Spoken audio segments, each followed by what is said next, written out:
Good morning, friends. Today we have to start our chapter number 14. In last video, we have already in the practice workbook completed our half chapter and half remaining chapter. So today we have to finish. Question number 20 पर हम लोग आ चुके थे. Last video में हम लोगों ने question 19 तक हम लोगों ने फिनिश कर लिया था और आज हम क्वेश्चन नंबर 20 से लेकर लास्ट क्वेश्चन तक फिनिश कर देंगे और हमारा मैथ्स का सिलेबस भी कंप्लीट हो जाएगा. So we start question number 20.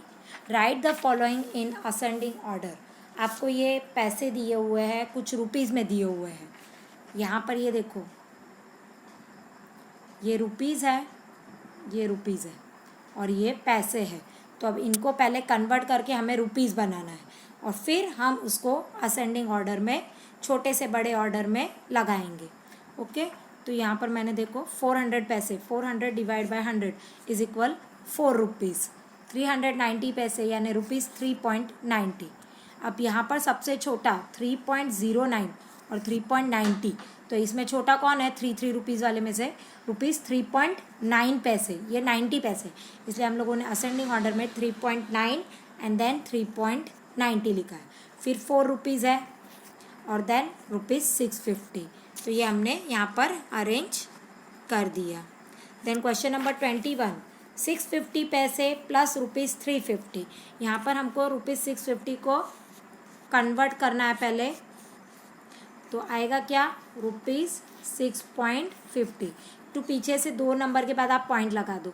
हमेशा आपको जब पैसे दिए और आपको कन्वर्ट करने को बोले तो 2 पैसे होने चाहिए. अगर आपको 9 है और डिवाइड बाय 100 है तो आप क्या करोगे? 09 लिख कर पॉइंट लगाओगे. 90 मत लिखना, 90 हो जाएगा. आपके 9 पैसे यानी 09 लिख कर फिर पॉइंट लगाना आगे कि 09 रुपीज़ हो गए. वो हमारे 0.09 रुपीज़ यानी हमारे 9 पैसे होते हैं. तो यहाँ पर हमने 650 किया.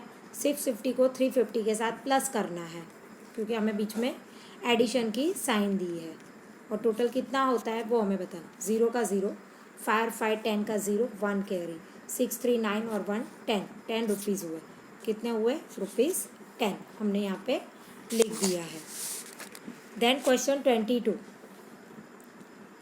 Birju bought 3 t-shirts for rupees 75, 4 pants for rupees 100 and a pair of shoes for rupees 345. How much money did he spend all together? एक साथ में मिलाकर all together यानी एक साथ में उसने कितना खर्च किया. तो हमने यहाँ पे लिखा है 75 टी शर्ट का, फिर 100 कॉस्ट ऑफ पैंट्स, 4 पैंट का, एंड 345 कॉस्ट ऑफ शूज़ के पैसे. तो हमने ये रुपीज़ सब साथ में लिखकर 75 अकेला है आगे, ये 3 डिजिट है, 10s 1s का ध्यान रखेंगे. तो 75, 100 और 345 ये सब रुपीज़ है. हम लोग इसके आगे रुपीज़ की साइन लगाना भूलना मत. आपके आंसर में भी आगे रुपीज़ की साइन लगाना. 5 10 का 0, 1 कैरी, 7 और 8, 8 और 4 12 का 2, 1 कैरी, 1 1 2 और 3 5. रुपीज़ 520 उसने खर्च कर दिए एक साथ में. इतना सब सामान जो खरीदा उसका, कपड़े का तो और शूज़ का, रुपीज़ टोटल कितने हुए? 520. Question number 23. Sonali earn rupees 180 for mowing her uncle's lawn all summer. If her uncle paid rupees 10 each time she mowed, how many times did she mow. अब अंकल का गार्डन है तो uncle के garden में वो सोनाली नाम की एक लड़की काम करती है.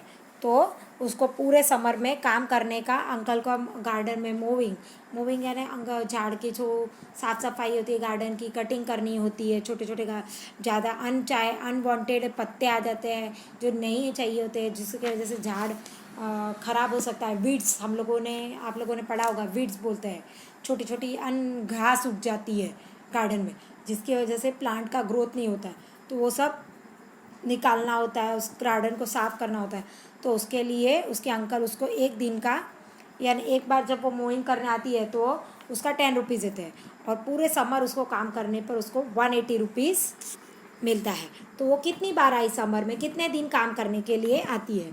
तो 180 for moving lawn all summer, पूरे समर का 180 रुपये मिला। और 10 rupees for one time moving, एक टाइम काम करने का मिला उसको। तो how many times moving done?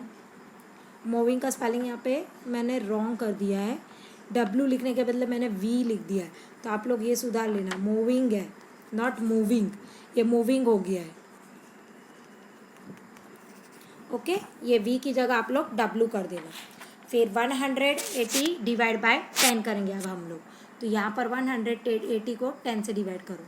10 one ज़ा 10, क्योंकि 10 टू ज़ा 20 होता है, वो 18 से क्या है, बड़ा है, तो हम लोग 10 वन ज़ा 10 लेंगे। 8 का 8, 1 में से 1 गया 0, अब ये है 0 निकला। 10 8 ज़ा 80, कितना है 0। तो 18 डेज़ वो मूविंग करने समर में गई थी। 3-4 महीने समर होता है, उस 3-4 महीने के समर में वो 18 टाइम्स गई थी। एक दिन जाती होगी 1 वीक में, या शायद 2 बार भी कभी कभार चली जाती होगी। क्वेश्चन नंबर 24, हाउ मैनी 25 पैसे coins will you get for a ₹25 for a 5 rupee coin? आपने अगर 5 रुपीज़ का कॉइन किसी दुकानदार को दिया और एक्सचेंज में उससे मांगे भाई हमको 25 पैसे के कॉइन्स दो, तो कितने आपको मिलेंगे? तो 25 पैसे 4 कॉइन्स मेक 100 पैसे। अब 25 के 4 कॉइन्स होते हैं तो 100 पैसे होते हैं।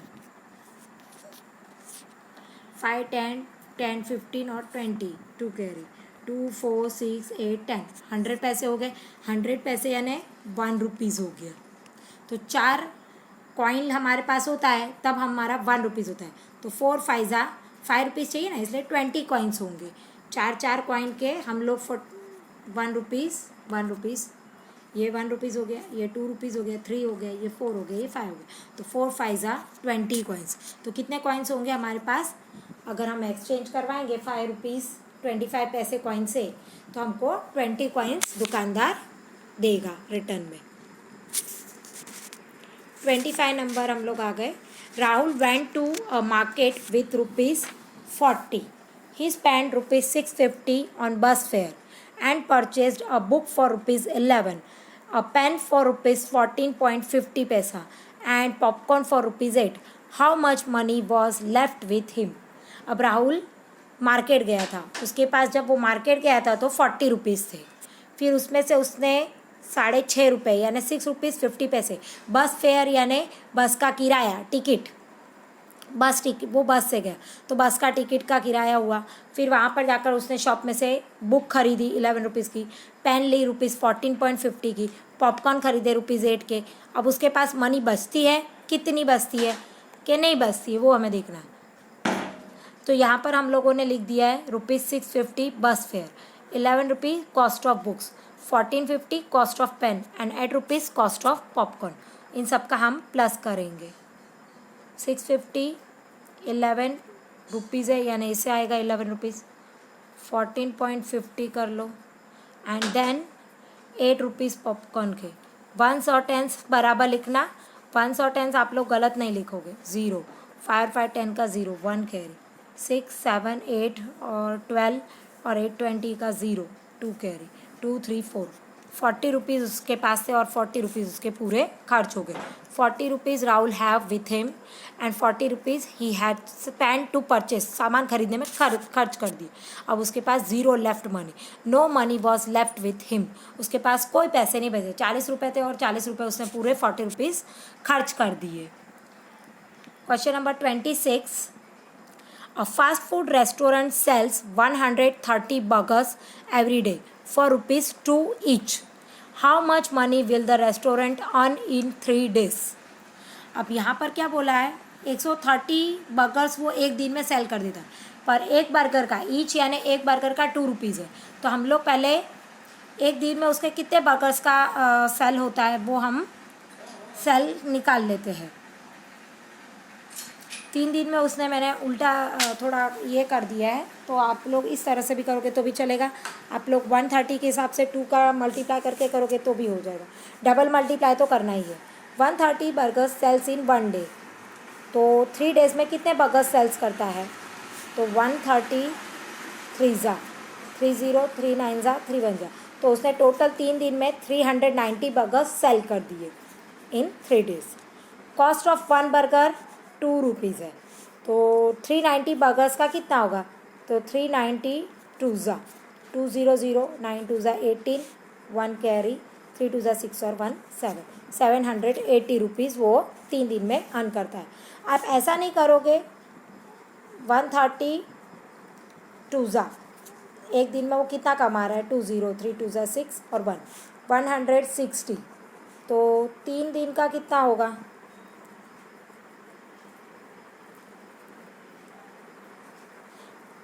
200 3 2 ज़ा 6 और 2 1 ज़ा 2 260, तो 3 डेज़ का कितना होगा? 6 3 ज़ा 18 1 कैरी 3 2 ज़ा 6 और 7 780। आप 2 से पहले मल्टीप्लाई करके फिर 3 से मल्टीप्लाई करोगे तो भी आंसर आएगा, और आप पहले 3 से मल्टीप्लाई करके फिर 2 का मल्टीप्लाई करोगे तो भी आंसर सेम ही आएगा। Question number 27, Pranjal saved ₹787 in January and ₹1683 in February.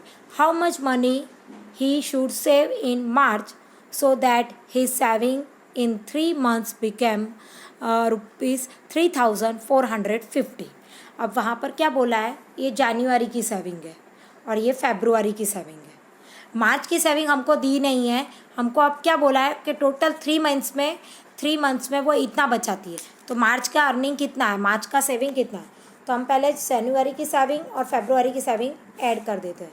787 1683 10 7 और 3 10 होता है, 1 और कैरी 8 8 16 और 1 17 का 1 कैरी 7 7 14 4 1 कैरी 7 और 6 और 1 7 होता है। इस तरह से मैंने डायरेक्ट कर दिया 1 और 1 2 2470 उसके 2 मंथ के सेविंग है, 2 मंथ्स। और 3 मंथ्स की कितनी है? 3450, और 2 मंथ्स की में उसने सेविंग कितने की है?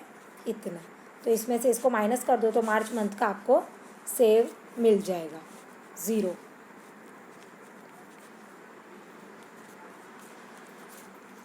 अब 5 में से 7 नहीं जाएगा तो 5 इधर से बोरो करके 15 बन गया, और यहाँ पर 3 15 में से 7 गया 8 3 में से 4 नहीं जाता, यहाँ पर 2 ये 13, तो 9 बचेगा, 2 में से 2 गया 0, तो 980 रुपीज़ उसके मार्च मंथ का सेविंग है।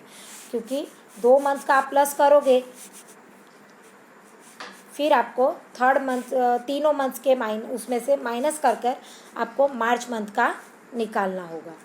क्वेश्चन नंबर 28, विमल बॉट 6 पेन्स कॉस्टिंग ₹130 ईच। विमल 6 पेन लाता है पर हर एक पेन का प्राइस कितना है? ₹1.30। If he paid ₹10 to the shopkeeper, how much money should he get back? अब गेट बैक में आपको माइनस तो करना है, पर आपको 6 पेन का कॉस्ट निकालना पड़ेगा, क्योंकि आपको 1 पेन का कॉस्ट दिया है। तो कॉस्ट ऑफ 1 पेन 130 और कॉस्ट ऑफ 6 पेन्स हमको पता नहीं है, तो हम लोग 1.30 मल्टीप्लाई 6 करेंगे। 600 6 3 ज़ा 18 1 कैरी 6 1 ज़ा 6 और 1 7 ₹7.80 पैसा होता है। उसने दुकानदार को कितने रुपीज़ दिए? 10 रुपीज़, और उसने पेन का पैसा कितना हुआ? ₹7.80 0।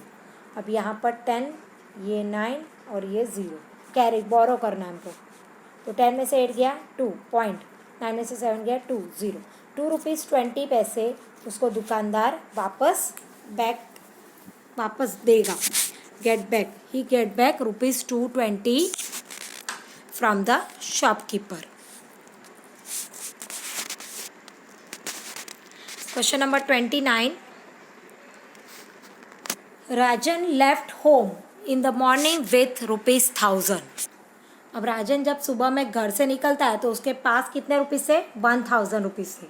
He bought 2 pairs of shorts, each pair costing ₹215.45 and got his car filled with 12 litre patrols of costing ₹69.55 per liter. Was the money with him enough to buy all this? देखते हैं अब इतना सामान वो खर्च करने के लिए उसके पास इतने पैसे हैं या नहीं। अब 2 पेयर्स ऑफ शॉर्ट, तो एक पेयर का हमको कितना दिया है 215 रुपीज़ 45 पैसा। उसने 2 शॉर्ट्स खरीदे ऐसे। 5 2 10 1 कैरी, 4 2 8 और 1 9 पॉइंट लगा लो। 2 5 10 का 0 1 कैरी, 2 1 2 और 1 3 2 2 4 430 रुपीज़ 90 पैसा उसका शॉर्ट्स का ही हो गया। अब 1 लीटर पेट्रोल का 69 रुपीज़ है और उसने कितने पेट्रोल भराया है 12 लीटर पेट्रोल फील करवाता है। तो 12 लीटर का करना है तो 12 का टेबल आपको आता होगा। 12 0 0, 12 5 60 का 0 6 कैरी, 12 9 108, 108 और 6 कितना होता है 108 और 6 114, 14 का 4 11 कैरी, 12 6 72 और 10 70 83 और 1 84, 82 और 1 83 सॉरी 834 रुपीज़ हो गए उसके पेट्रोल के। अब शॉर्ट्स का 430 रुपीज़ 90 पैसा हुआ और पेट्रोल का 834 रुपीज़ हुआ। 0 9 4 3 और 3 6 8 और 4 12, उसका 1264 रुपीज़ 90 पैसा टोटल खर्च हो रहा है। और इतने में उसके पास तो 1000 रुपीज़ ही है, तो वो 12 लीटर पेट्रोल नहीं भरवाएगा, उससे कम पेट्रोल भरवाएगा क्योंकि उसके पास इतनी पैसे नहीं है, 1000 रुपये ही थे। No, he was not buy all this in ₹1000। वो 1000 में इतना सारा नहीं खर्च कर सकता है। Question number 30, Ramesh exchanged ₹100 for ₹10 notes and for ₹5 notes. If he had 5 notes of ₹10 and how many 5 rupees notes did he have? उसके पास 100 रुपीज़ है। अब वो 100 रुपीज़ एक्सचेंज करवाता है, दुकानदार को बोलता है इसके मेरे को छुट्टे दो, चेंज दो। तो अब चेंज में वो 10 रुपीज़ और 5 रुपीज़ की नोट ही मांगता है कि मुझे दूसरा कुछ नहीं चाहिए, मुझे 10 और 5 रुपीज़ की नोट दो। तो उसने 10 रुपीज़ की कितनी नोट ली 10 रुपीज़ की उसने 5 नोट ली। तो 10 5 50 रुपीज़ हो गए। उसके पास 100 था तो 50 रुपीज़ उसने दे दिए दुकानदार ने। अब 50 रुपीज़ बचते हैं। अब 50 रुपीज़ में 5 रुपीज़ की नोट चाहिए उसको, तो हम लोग 5 रुपीज़ में 50 की कितनी नोट आएगी 5 1 5 0, 5 10 तो 10 नोट 5 की आएगी। 5 की कितनी नोट आएगी 10 नोट आएगी। हमने यहाँ पे लिख दिया कि there is 10 notes of ₹5 he have with him, उसके पास 10 नोट होगी 5 रुपीज़ की। 31 नंबर का question, Rani bought 6 calculators for at ₹64.25 each यानी एक का प्राइस बोला है और उसने 6 कैलकुलेटर लिए हैं। Amina spend ₹42 more than Rani, how much money did Amina spend? अब पहले रानी का निकालना है और फिर अमीना ने उससे ज़्यादा खर्च किए। मोर देन यानी उससे ज़्यादा। पहले हम लोग कैलकुलेटर के प्राइस निकाल देते कि कितना उसने खर्च किया। एक का 64 रुपीज़ 25 पैसा था और उसने कितने कैलकुलेटर खरीदे 6, तो उसके कितने टोटल हुए 6 5 33 कैरी, 6 2 12 और 3 15 का 5 1 कैरी, 6 4 पॉइंट लगा दो, 6 4 24 और 1 25 2 कैरी, 6 6 36 और 2 38, 385 रुपीज़ 50 पैसे उसने कैलकुलेटर के लिए खरीदे। और अमीना ने इससे 42 रुपीज़ मोर देन रानी, इसने तो इतने किए 85.50 सॉरी, और अमीना ने 42 रुपीज़ इससे ज़्यादा खर्च किए। 0.527 8 4 12 1 carry, 427.50 spend in Amina, spend by Amina. Amina ने कितने खर्च किए 427 रुपीज़ 50 पैसे, क्यों उससे ज़्यादा मोर देन यानी हम उसमें ऐड करेंगे।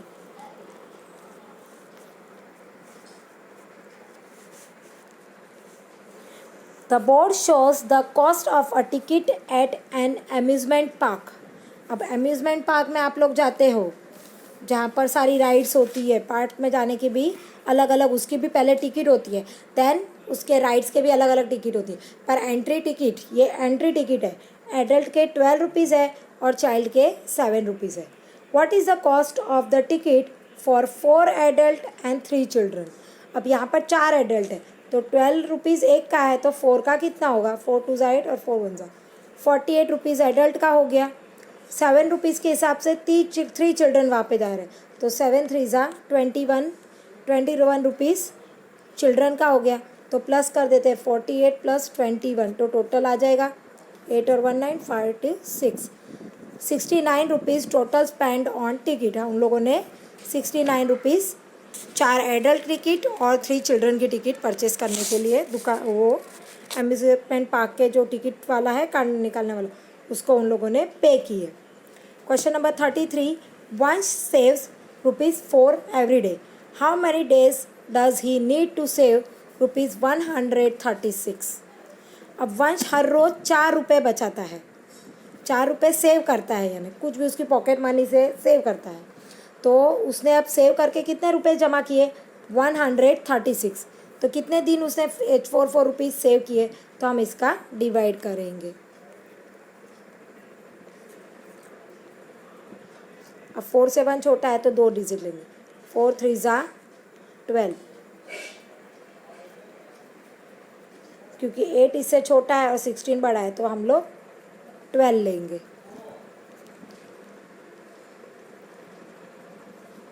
4 4 ज़ा 16 है हमारे पास।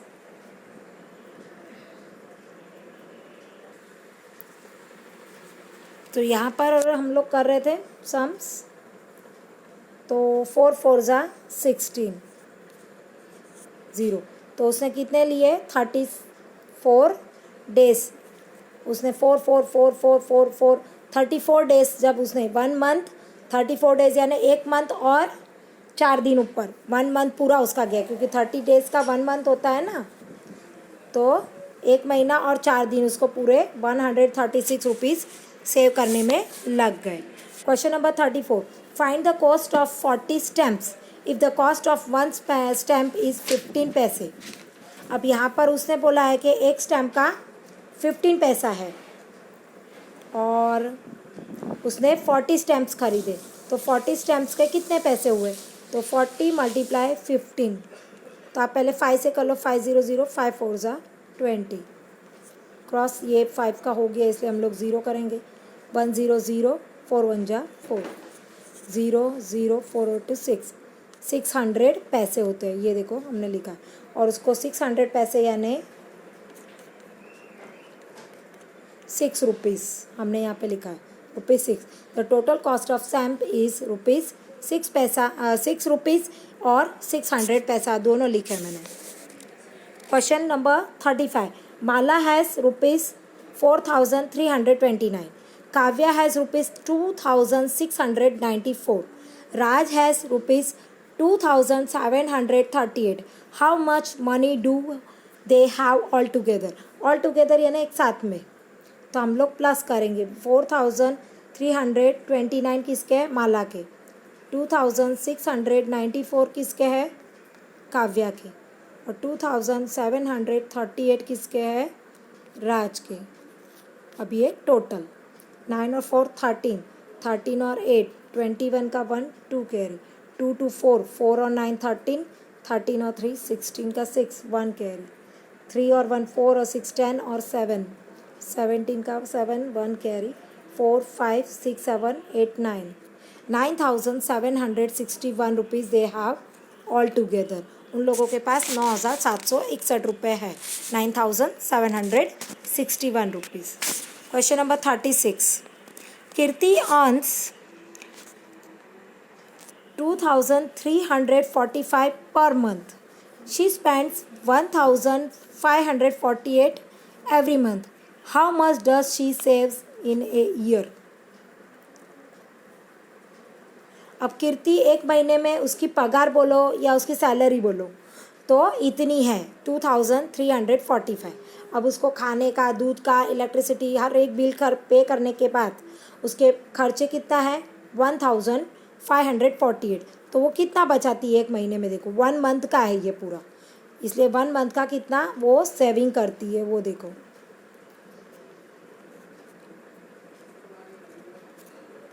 ये 15 कर लो यहाँ से बोरो करके, 8 गया 7, 3 में से 4 नहीं जाएगा, यहाँ से बोरो करो, 13 में से 4 यानी 9, ये 2 में से नहीं जाएगा 12, 12 में से 5 गया 7, 1 में से 1 0, 797 रुपीज़ वो एक महीने में बचाती है। अब यहाँ पर ईयर का पूछा है, she saves in a year, तो एक महीने में 1 year is equal 12 months, 1 year is equal 12 months, तो हम लोग 12 मंथ्स का 797 से मल्टीप्लाई करेंगे तो उसकी सेविंग पूरे साल की हमको पता चल जाएगी। 12 7 ज़ा 84 का 4, 8 कैरी, 12 9 ज़ा 108 और 8, 16 का 6, 1111 कैरी, 12 7 ज़ा 84, 94 95, 9564 रुपीज़ वो पूरे ईयर में, पूरे साल में सेव करती है। ओके, यहाँ पे मैंने लिखा in year is equal 1 year यानी 12 मंथ्स होता है। Okay, question number 37, Sudha went to shopping with ₹40। Sudha shopping करने यानी खरीदी करने जा रही है और उसके पास कितने रुपए है, 40 रुपीज़ है, एंड रिटर्न विथ 13 रुपीज़, और वो वापस 13 रुपीज़ लेकर भी आती है। ये देखो वो दुकान की चीज़ों के भाव यहाँ पे प्राइस लिखे हुए, आइटम कौन कौन सी है, स्केच पेन है 12 रुपीज़ के, हेयर क्लिप है 6 रुपीज़ की, स्टिकर है 8 रुपीज़ की, एंड प्ले डो यानी वो क्ले तो 15 रुपीज़ का है। अब विच 2 थिंग्स डिड शी बाय, वो कितने रुपीज़ है, पहले उसके पास 40 रुपीज़ है और उसमें से वो 13 रुपीज़ बचा कर लेकर आती है, तो उसने खर्च कितने किए वो हम निकालेंगे। 10 में से 3 गया 7, यहाँ 3 क्योंकि इसके पास से 1 बोरो किया, तो उसने 27 रुपीज़ खर्च किए हैं। अब हम लोग देखते हैं 12 और ये 6 करेंगे तो कितना होगा, 18, ये तो नहीं होगा, 6 और 8 तो 14 ही होता है, ये भी नहीं होगा, 15 और 8 23 होता है, ये भी नहीं, इसलिए हम लोग 15 और 12 का प्लस करके देखते हैं। यस, तो उसने प्ले डो और स्केच पेन्स खरीदी की है, तो हमने यहाँ पर ये लिख दिया Play Doh and sketch pens, उसने 2 चीज़ें खरीदी 27 रुपीज़ की और उसके पास 13 रुपीज़ वापस बच गए। क्वेश्चन नंबर 38, व्हाट इज़ 8 पैसे मोर देन ₹32। अब 8 पैसे है और 32 रुपीज़ भी है, तो इसमें प्लस करना है, तो 8 पैसे यानी कितना, तो 1 रुपीज़ इज़ इक्वल 100 पैसे, तो 8 पैसे यानी 8 डिवाइड बाय 100। आप 100 को 8 से डिवाइड करोगे तो 0.08 आता है। मैंने आगे अभी इसके पहले बताया था कि 8 सिंगल डिजिट है तो उसके आगे एक ज़ीरो लगा कर ही आप पॉइंट लगा सकते हो, पीछे लगाओगे तो क्या हो जाएगा, 80 पैसे हो जाएंगे। हमको 8 पैसे दिए है इसलिए 08 लिखना पड़ेगा। ओके, तो ये 8 पैसे और 32 रुपीज़ प्लस रुपीज़ 8, 0.08, 8 0.2 32 रुपीज़ 8 पैसे, ये हमारा टोटल अमाउंट हो जाता है। Question number 39, the cost of rail ticket from new Jalpaiguri to different station is given below. Debodeep is going from new Jalpaiguri to Alipur Duar, what is the cost of ticket. New Jalpaiguri से अलीपुर द्वार का cost क्या है, अलीपुर द्वार का कॉस्ट है 28 रुपीज़, तो हमने यहाँ पे लिखा हुआ है, देखो ये 28 rupees. Okay, then what is the fare from new Jalpaiguri to Goalpara. अब गोलपारा का भी आपको यहाँ पे दिखाई दे रहा है 49 रुपीज़ 50 पैसे, तो ये न्यू जलपाईगुड़ी से ही दिया हुआ है। देबू शोमा गोविंद 3 बच्चे हैं, are going from new Jalpaiguri to new mall.